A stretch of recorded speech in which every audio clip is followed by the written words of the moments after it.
J'ai des verres avec moi. Celui-ci est sale, l'autre ici est propre. Tu as totalement soif, tu as besoin de boire de l'eau. Quel est celui que tu peux utiliser pour boire de l'eau? Tu vas utiliser quel genre de verre parmi les deux? C'est trop simple, je sais, c'est trop simple. Tu vas utiliser celui qui est propre.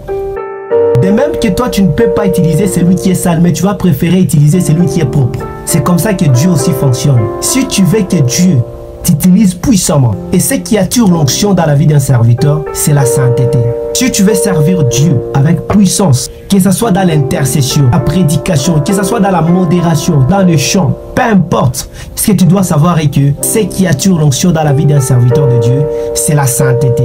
C'est la sainteté. Tu peux être un homme de prière, une femme de prière, une femme de jeûne, de retraite. Mais si tu ne marches pas dans la volonté de Dieu, c'est inutile. Tu ne verras jamais l'onction dans ta vie. C'est pas facile. Dieu ne donne pas l'onction parce que tu as gêné.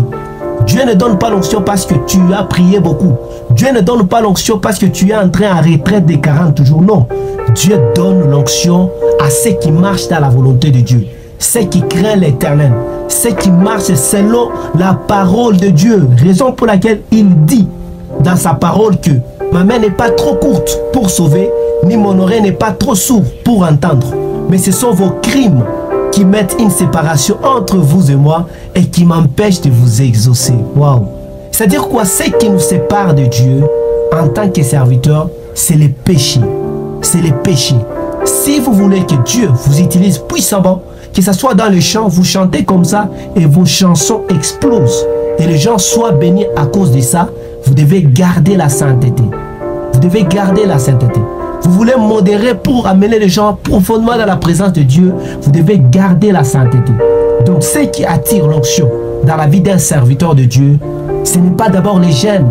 Parce que j'entends plusieurs personnes dire que non, la vie des sacrifices, la vie des sacrifices, la vie des sacrifices. Je vous dis, même si tu as une vie de sacrifices, mais si tu ne gardes pas la sainteté, tu es en train de passer ton temps.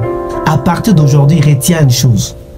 Si tu veux que Dieu t'utilise puissamment, si tu veux que ton message puisse impacter le monde, si tu veux que ce que tu fais, les services que tu rends à Dieu puissent avoir de la valeur, tu dois garder la sainteté. Avoir un cœur mauvais, un cœur de rancune, un cœur qui médite les mal pour les autres, un cœur d'égoïsme, un cœur de haine, le mal, faire le mal, les vols. C'est ce qui brise l'onction dans la vie d'un serviteur. Donc vraiment, si tu es tombé sur cette vidéo, n'oublie pas de liker, n'oublie pas de partager afin que les autres puissent voir aussi cette vidéo. Si tu aimes les autres, partage cette vidéo, like cette vidéo, commente quelque chose pour permettre que cette vidéo soit virale. Que Dieu te bénisse, merci beaucoup, je vous aime beaucoup, à plus.